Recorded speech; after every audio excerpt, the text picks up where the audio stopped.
For this assignment, we're going to be covering the pillars of information literacy of scope and plan. So we're going to spend a little time thinking about what those pillars ask us to do, and then we're going to go on the library website so we can work on looking at what kind of different sources are available to us. Okay, so for scope, this is where you have to know what you don't know, right? So you have to identify what kind of information that you need. And that may change as your research process goes along, right? In the beginning, you might need to have just kind of a general overview of your subject. And then as you learn about your subject, perhaps your information need will change and get more specific. And so being able to tell what information you need all along the research process is part of what scope is.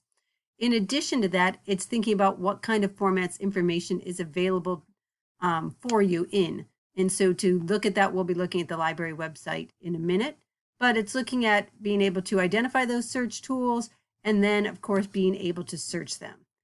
Thinking about different types of information available to you, you can think about if you want more general information, like from a news story, or a lot of information, like something on very specific where you might need to read a book. I'll tell you that for most of your college classes, we're not going to ask you to read whole books for your research papers. There just simply isn't time. So we'll talk a little bit about where to find news sources, government documents, and scholarly journals, and what those things are and how the sources are different.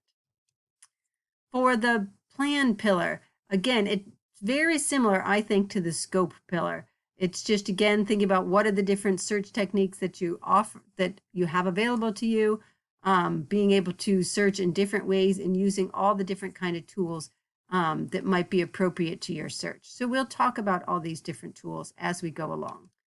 As we are talking about it, we're also going to talk about during the search process using keywords, using those Boolean operators and or not, and then how to ask an expert, how to use the librarians to help you if needed.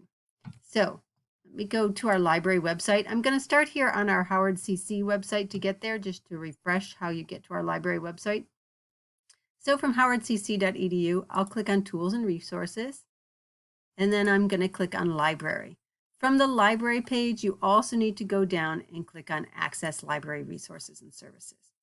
Okay, so far we've been talking just about this Find It box, but I want to go a little bit more in depth with this to let you know about what kind of sources are available to us on the library and how they are different.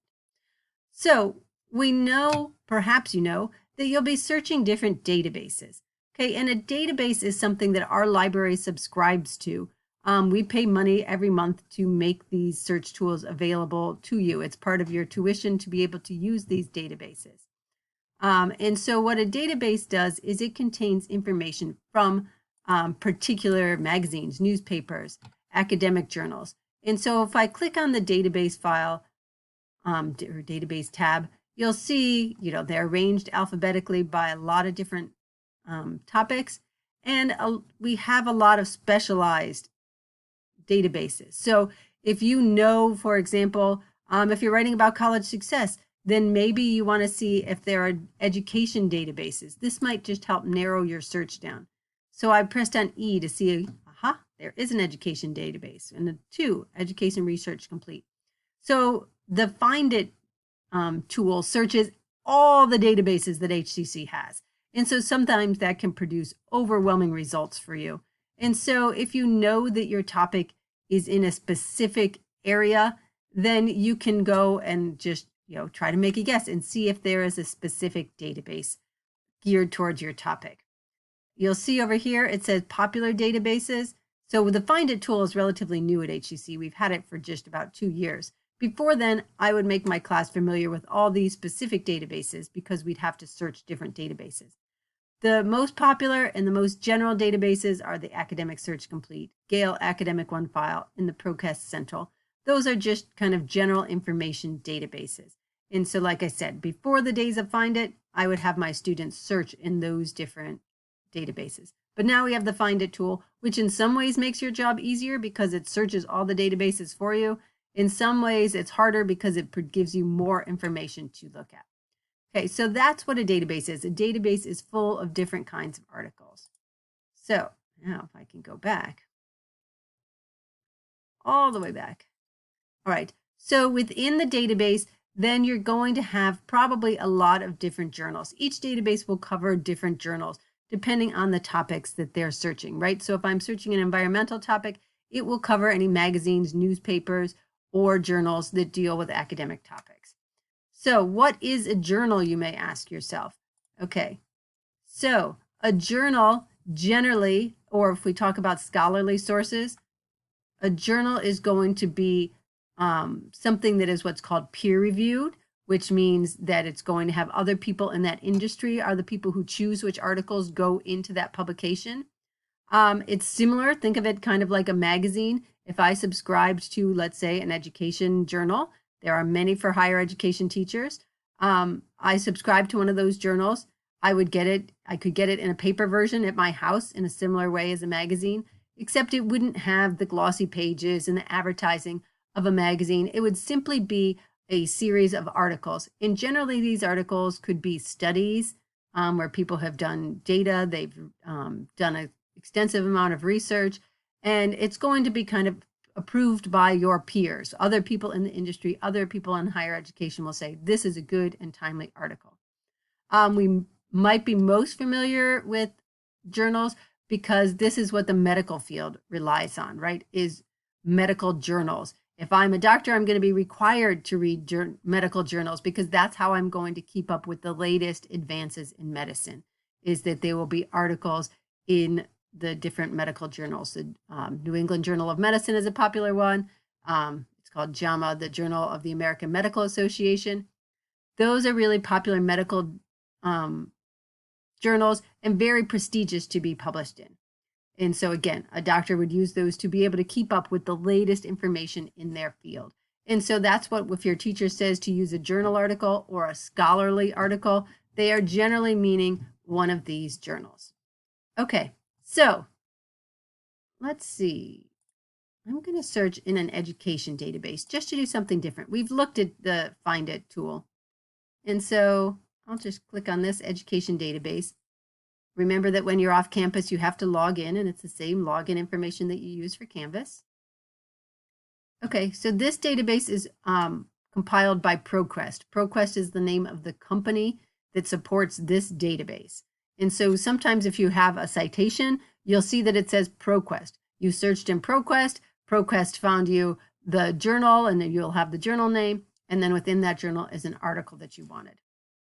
Now, let me show you a couple of features of this database. So remember that it talked in the chapter about the Boolean commands. Here they are, right? And so you don't even have to type the word and. I can type college success and. It already has the and there. So let's do black males.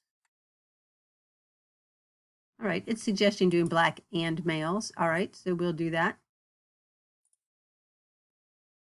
Now, when we talk about different keywords, you might want to try and experiment with different keywords. Maybe African American males will have more results than black males. And so the other thing you should know about the ProQuest database or any databases is that they don't correct your spelling. Like Google, if you make a spelling mistake, it might say, did you mean this? That's not going to happen on a database. They're just going to say 0 results. And then if you get 0 results, check your spelling, because most likely that's the reason. All right, so here's our results. We have 45,000 or 4,500 results. 1,000? I'm bad with my math. Okay, so they're divided, you see, into types of publications here. Oh gosh, even more if I click on this. All right, a dissertation or a thesis. This is probably something you don't want to mess around with, because those are usually multiple pages, like 50 pages, probably more than you're going to have time to read. People write dissertations or theses when they are concluding their master's degree or their doctor's degree. Very, very scholarly, very hard to understand. We are not often the audience for those publications. And so you probably do not want to read dissertations or thesis. Scholarly journals. All right, for this annotated bibliography, I'm asking you to try to look at some scholarly journals. So we want to do that. Wire feeds. Some of you have already used articles from a wire feed, such as University Wire. Even the Asian News International, the article I used, that's what's called a wire feed. In the United States, we have the Associated Press as a common wire feed. What that means is these are agencies that write news stories, and then they put those news stories out for sale. Any newspaper can buy that story and put it in their own newspaper. Trade journals, those generally deal with business type topics, right, for a trade. Okay, magazines, you're probably familiar with. Working papers, sometimes organizations publish things that with their own research, that's a working paper. A report also, it's just a report, I guess. Conference papers and proceedings, if there was a certain kind of conference, you'll see blogs, podcasts, books, and then newspapers. This source, for some reason, doesn't have a lot of newspaper articles. Others might have. But that's also probably because we're in the education database where you're going to see mostly scholarly journals and less in newspapers. All right, so I'll say I do a blog. Remember, often if it's a blog or podcast, those are personal and might not be the most reliable. But also, I like to search what all is available to me, so that's an option. All right, so I'm going to say, well, let's search those different sources. I hit apply. Okay, there, it just updated. All right, so now within this, we can go ahead and pick sources. What I've seen in different semesters is students often using the words journal and database interchangeably. Okay, hopefully, as you've heard, those words are not interchangeable, right? A database contains journal articles, right? So this article, Barriers to Black Male College Success, is an article within the journal Negro Educational Review. And this journal, we found it through the database ProQuest, the ProQuest Education Database. We can see that if we go to cite this article. We want to cite it in MLA. You can see here's the author's name. Here is the title of the article. Here is the title of the publication. And then here is the title of the database. One note about this, article titles are always in quotation marks. And then that's part of a bigger work, right? Part of a magazine or a journal title. So bigger works like journals and newspaper titles are always in italics. And again, database is a big work too, right? It's something with other things in it. And so it would also be in italics. That's the case for when you do your citation, and that's the case also when you cite it within your paper. All right, I think that's a good introduction to the types of sources available to you. Also, I want to just point out, if I can get back to just the regular library website. Okay, if you need help, there are lots of resources available to you. So if you click Research Help Guides, this is a good place to, if you need help, if you want to find articles in the library database or books or any of these things you can print on. If you forget what difference between a database means or library catalog, all of this is going to give you different information. And so go ahead and use these. If you're trying to find keywords, there's videos about keywords. And even about understanding your topic, the assignment rather, or choosing a topic. So there are lots of different resources available to you on the library website. And the last one I'll cover is this. This little box is always going to be available to you, the Ask Us or Chat button. And so if you put in your information here, your name, contact information, maybe just put either your email or your cell phone number. HCC affiliation probably means, yep, you're an HCC student.